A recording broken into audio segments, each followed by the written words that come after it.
राम शरणम भव राम राम।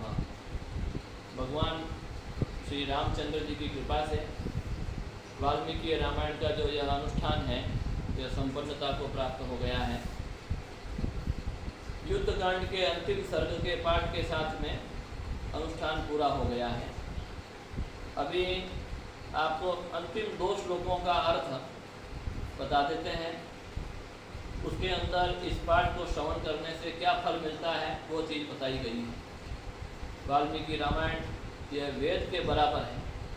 वेद श्रवण करने में जैसे स्त्रियों को और शूद्रों को अनधिकार है, लेकिन वाल्मीकि रामायण को सभी कोई सुन सकते हैं। तो देखिए क्या बता रहे हैं। कुटुंब वृद्धिम धन धान्य वृद्धिम। कुटुंब के अंदर विस्तार होता है। संतति विस्तार के लिए वाल्मीकि रामायण का आश्रय लेना चाहिए।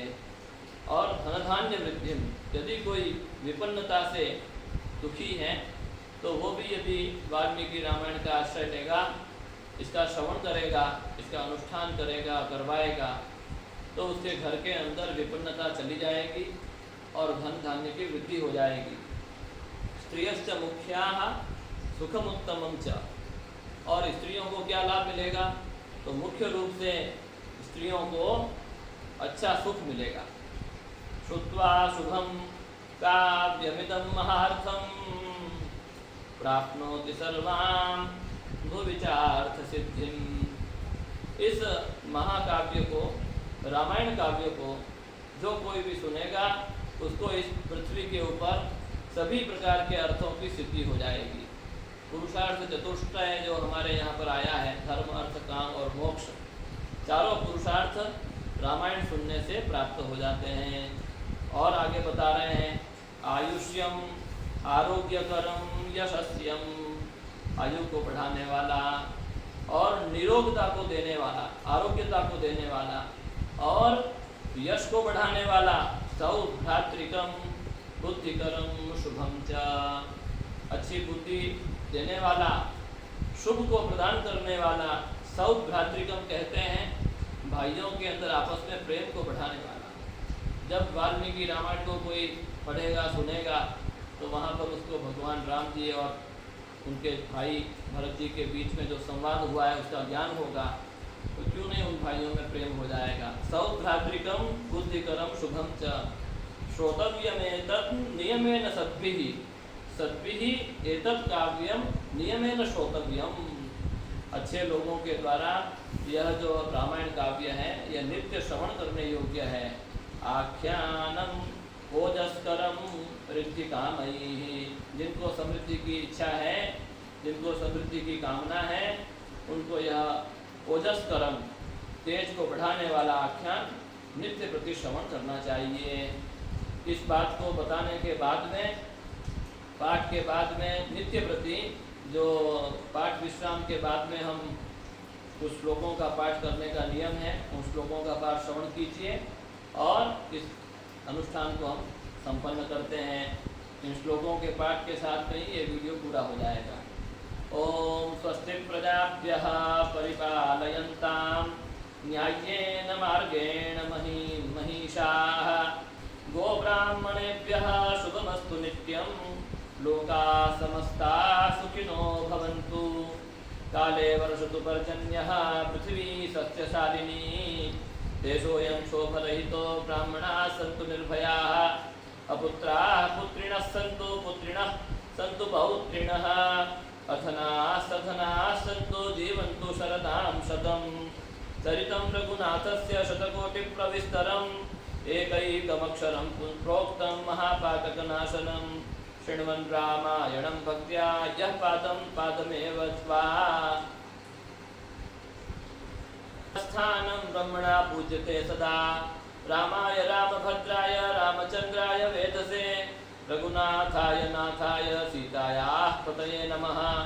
यन्मङ्गलं सहस्राक्षे सर्वदेव नमस्कृते वृत्रनाशे समभवत्तत्ते भवतु मङ्गलम्। यन्मङ्गलं सुपर्णस्य विनता कल्पयत्पुरा अमृतं प्रार्थयामस्य तत्ते भवतु मङ्गलम्। मङ्गलं कौसलेन्द्राय महनीयगुणात्मने चक्रवर्तितनूजाय सार्वभौमाय मङ्गलम्।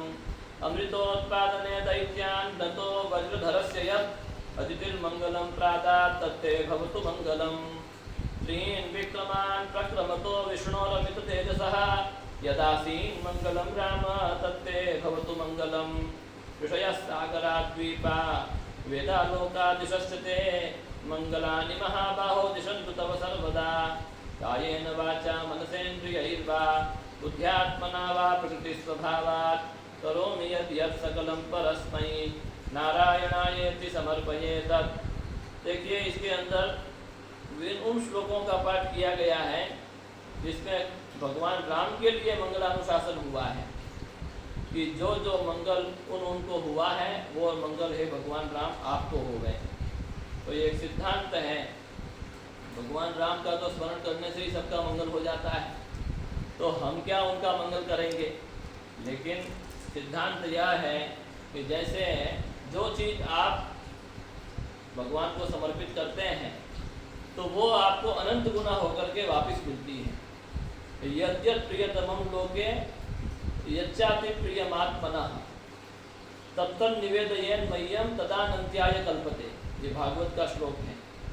तो जो कुछ भगवान कहते हैं उद्धव जी को समझाते हुए कि जो कुछ भी आपको प्रियतम हो वो आप हमको समर्पित कीजिए, तो उसका फल ये मिलेगा कि आपको वो चीज़ अनंत गुना होकर के फिर से मिलेगी।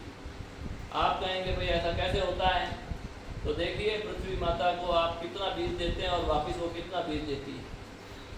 पृथ्वी में थोड़े से बीज डाले जाते हैं और उसको कितना गुना बढ़ा करके वो हमको देती है।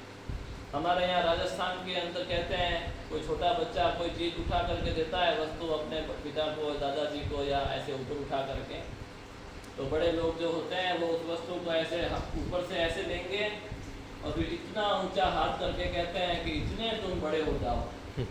ये हमारे राजस्थान के अंदर ऐसी परंपरा है, तो मैं सोचता हूँ सभी जगह ऐसी परंपरा होती होगी। वो बड़े लोग उसको आशीर्वाद देते हैं तुम हमसे भी बड़े हो जाओ। तो ऐसे ही भगवान से बड़े तो कोई हो नहीं सकते हैं, न तो उनके समान कोई हो सकता है, न उनसे कोई बड़ा हो सकता है। लेकिन भगवान उनको कृपा करके अगर आप भगवान का मंगलानुशासन करेंगे तो भगवान आपके जीवन में मंगल ही मंगल भर देंगे। इस प्रकार से यह प्रतिदिन जब भी जितने सर्गों का पाठ होने के बाद में पाठ का विश्राम होता था, तो प्रतिदिन इन मांगलिक श्लोकों का पाठ करने के बाद में ही विश्राम किया जाता था। यदक्षरपदभ्रष्टं मात्राहीनं च यद् भवेत् तत्सर्वं क्षम्यतां देव प्रसीद परमेश्वर। बोलिए श्री रामचंद्र भगवान की जय।